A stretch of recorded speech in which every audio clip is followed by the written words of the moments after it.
Okay, good morning, counselors. We are here on appeal from the Second Circuit Court of Appeals. Case before the court is Jesner versus Arabank, PLC. I see both parties are represented by counsel. Is counsel for the petitioner prepared? Yes, Your Honor. And counsel for the respondent? Yes, Your Honor. Terrific. As we said, each side will have 12 minutes. Counselor, if you'd like to reserve time for rebuttal, you can let the court know. Short of that, the petitioner, you may approach the podium and begin your argument.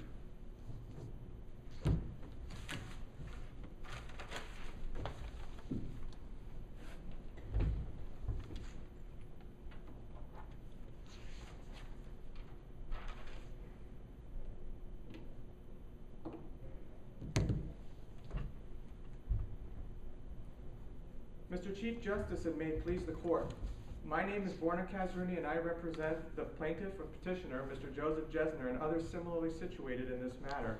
And I would like to ask this court for 2 minutes of rebuttal time. The Alien Tort Statute provides that federal district courts shall have original jurisdiction over a civil action brought by an alien for tort only in violation of the law of nations or a treaty of the United States. And we contend that a simple textual analysis of this pithy statute is sufficient to determine that when Congress passed the statute in 1789, Congress did not intend to create a special lawless and liability-free zone for corporations to act with impunity. Exempting corporations from corporate liability relies on a flawed theory that flies in the face of almost a half-century of this court's jurisprudence that was not overturned. But the text doesn't say anything about corporations, counselor. Exactly, Your Honor. We contend that when... So why would we read that into a statute that doesn't even exist? Isn't that the prerogative of Congress?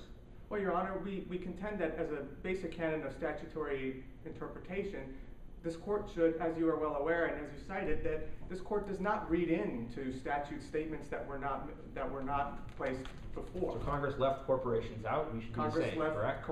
No, Congress left corporations out, but Congress did specify the class of defendants in other parts of the original text of the statute. And so if Congress left the language out in one part and Congress included language about proper defendants in another part of the statute, we would contend that what's appropriate is for this court to understand that Congress did that deliberately. And so Congress did not intend to create a special exemption for corporations, and that what's appropriate is to understand that... Do you have any case law to support the argument that you're making, counselor, that that's how we interpret statutes? We have one case that we brought, it's in our brief, Keene versus United States. It was cited in the city of Chicago versus the Environmental Defense Fund, and Keene versus the United States.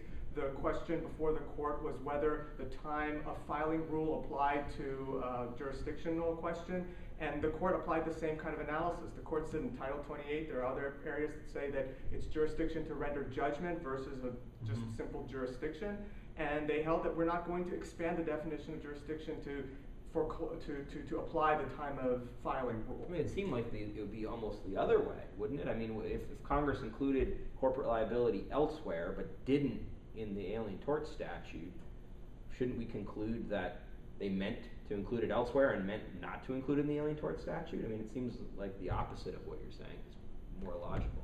Well, Your Honor, the fact of the matter is that Congress defined the defendants, the proper defendants, in other sections of the statute. And those are the sections of the statute that restrict the kinds of cases that can be brought.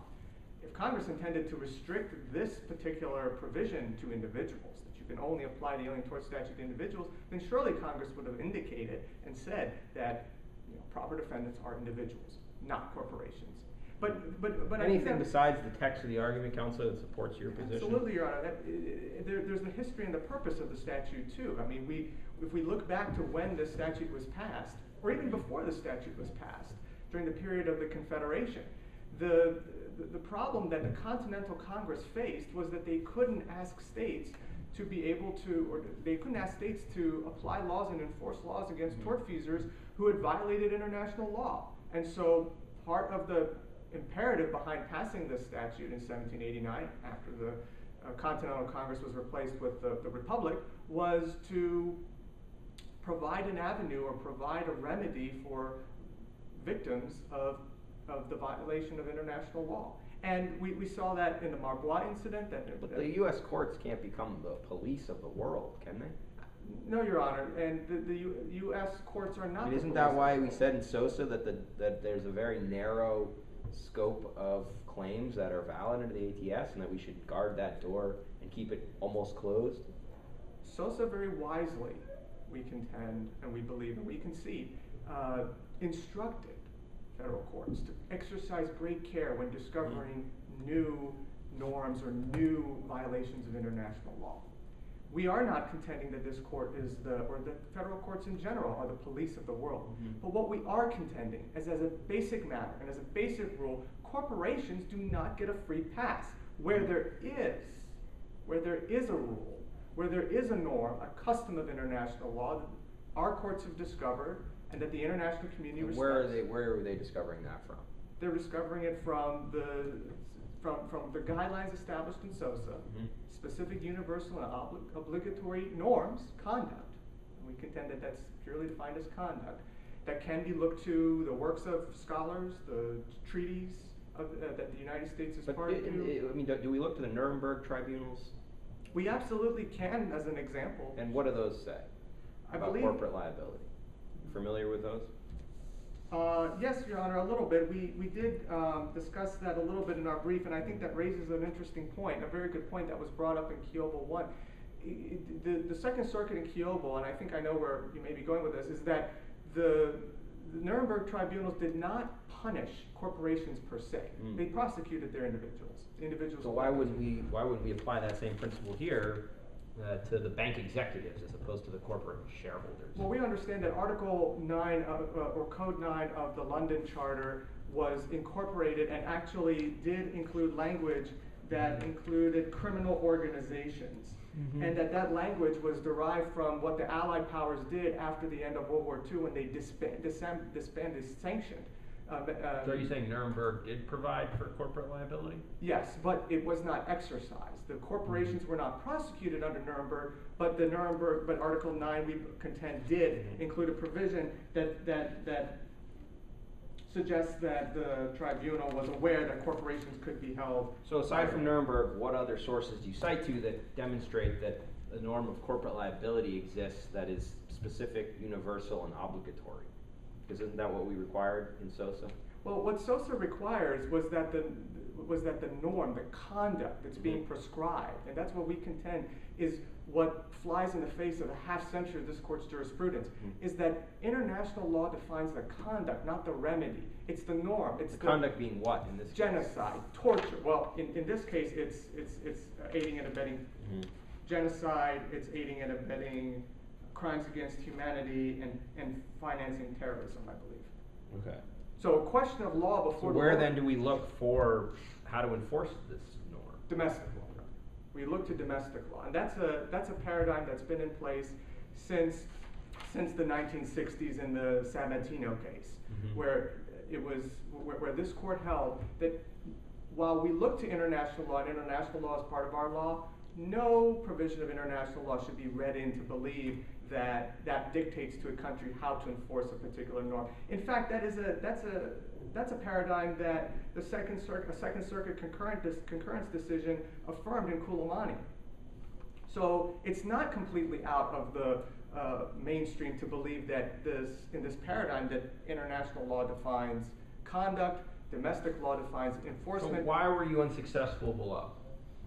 Well, we were unsuccessful at the Second Circuit. In the Second Circuit, because the Second Circuit had held in Kiobel 1, as you're well aware, that the international law doesn't allow for didn't we corporate in liability. SOSA also create a distinction between natural persons and corporate persons? Well, we would contend that the Second Circuit's application of SOSA in that regard was in error.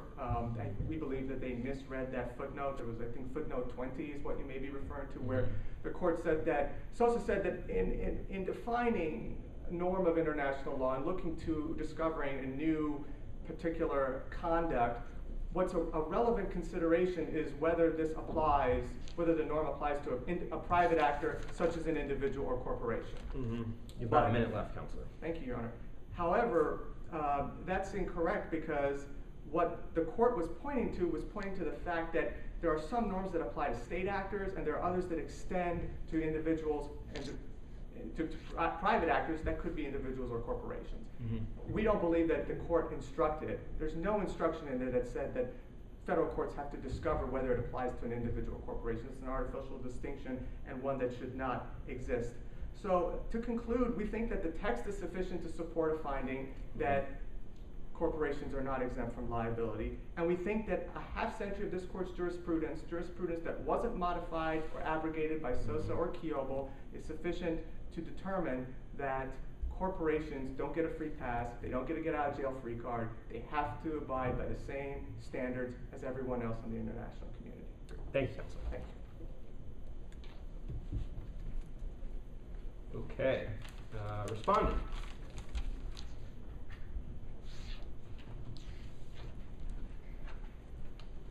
You have 12 minutes, Counsel. Good afternoon, and may it please the court. My name is Mia Shappy, and I represent the respondent, Arab Bank.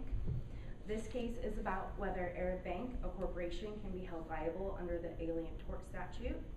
This court should affirm the decision of the Second District Court and hold that the ATS does not permit suits against corporate entities. First, the congressional intent behind the ATS was to create jurisdiction for district courts to hear cases concerning ambassadors, consuls, and other public ministers, as well as any tort recognized by the law of nations. Second, because this court in Sosa held that ATS only provides relief for acts that are already considered norms of international law, and corporate liability is not a customary of international norm, Arab Bank as a corporation cannot be held liable under the ATS. And lastly, it would be poor public policy to allow suits against foreign corporations. Instead, that should be left to the executive office to establish foreign policy instead of Congress or the judiciary. But Counselor, aside from the Second Circuit, haven't all the other circuit courts ruled that corporate liability does exist under the Alien Tort Statute? Why shouldn't we follow the majority of circuits on this? Good question. Because if you look at the I mean, walk us through your Okay. argument. What's Okay. the, what, you make a textual argument? yes. So why, it doesn't say anything about corporations. in It the does text. not say anything about corporations. Mhm. Instead, when the text is not clear, we're going to look to the intent of Congress when they created the statute. Mhm. During this time, there were the Marbois incidents that led to the Secretary of Foreign Affairs, John Jay, to first ask the states to create policy that would enforce the law of nations. And when they failed to act, the Congress decided to. But corporations existed at the time that the Alien Tort Statute was passed, so.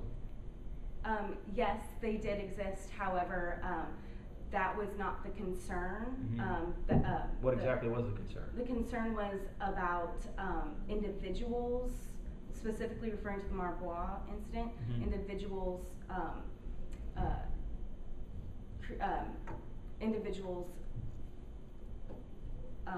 harming other individuals, specifically ambassadors.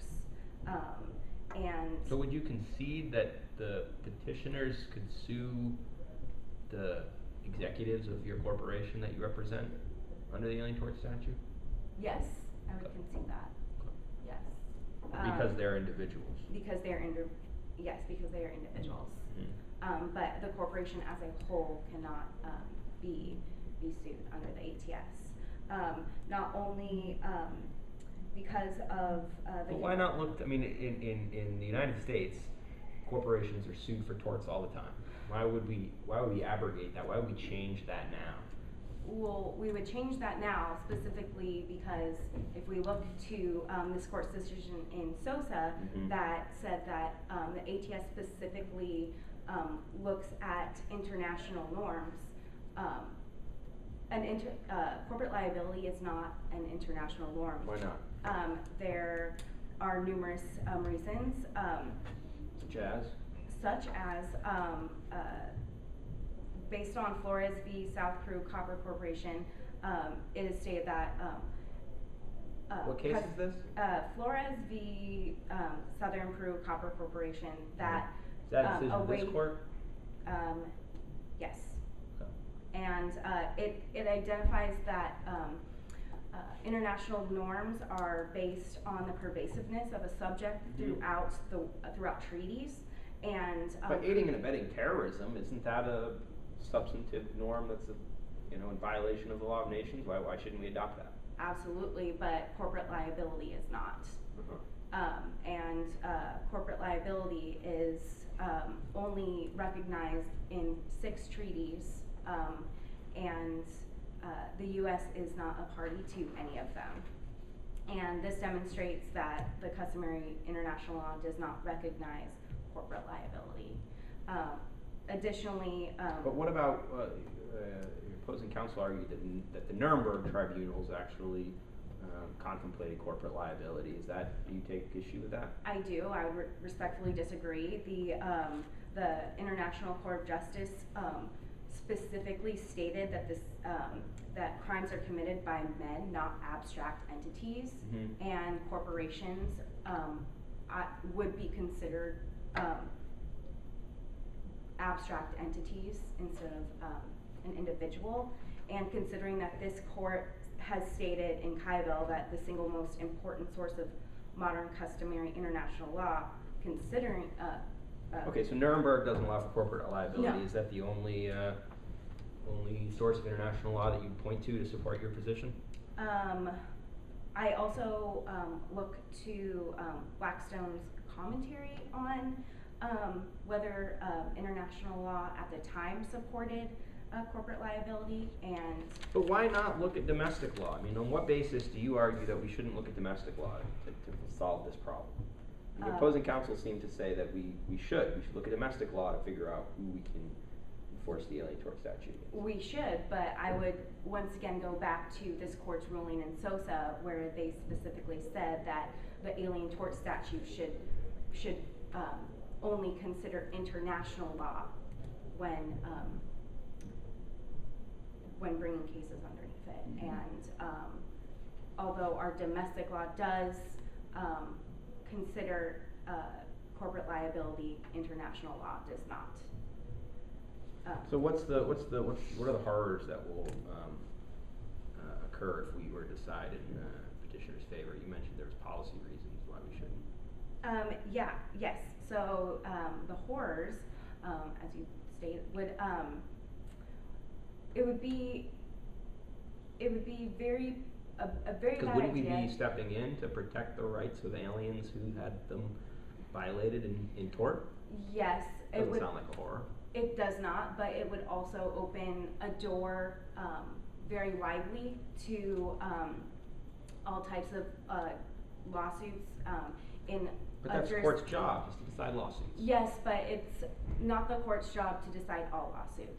Mhm. And jurisdiction in our courts is very important, and it should not be the policy of our courts to go into every country and be able to rule on situations that happen in every other country. And Well, we already do say, didn't we say in Kaibel 2 that we aren't going into every country? It has to touch and concern this country. So haven't we already dealt with that problem? Yes, the extraterritoriality problem has been solved. However, it still is not the court's job to rule on foreign issues. Mhm. Instead, it is the executive office's role to play to handle foreign affairs. Mm-hmm. Let's see. Additionally, Congress has had the ability to allow corporate liability through the Torture Victim Protection Act. It's a completely different statute. What relevance does Yes, that have it here? was created to subsidize the Alien Tort Statute to allow relief for domestic plaintiffs against aliens who had harmed them, and But again, different statute, so why should we care? why should we care? because they have, the court. I mean, are there cases that say we look to similar statutes when construing? Yes, there are. Mhm. I do not have them on hand right now. Okay. But there are cases that do say that, and. Mhm. Okay, so let's assume Okay. there are. Yes. Walk us through that argument. Okay, those cases have established that, when Congress, defines a term, Mhm. it usually will mean the same thing, especially if this was created explicitly to. So what did Congress do in the TVPA with respect to corporate liability? Does it exist? They excluded it, and they specifically, mentioned individuals Mhm. and natural persons instead of corporations. Mhm. Because they specifically left out corporations, and it was created to subsidize the Mhm. ATS, one would logically see the link as the ATS not being, not holding corporations liable as well. Mhm. Okay, about a minute left, Council. All right. So in conclusion, based on the history of the ATS, the intent Congress had when creating the ATS, corporate liability was never considered. And additionally, based on this court's holding in SOSA, ATS should not recognize corporate liability because customary international law does not recognize corporate liability. And yeah, Great. thank you. Thank you. Petitioner, you reserve 2 minutes, correct? Yes, Your Honor.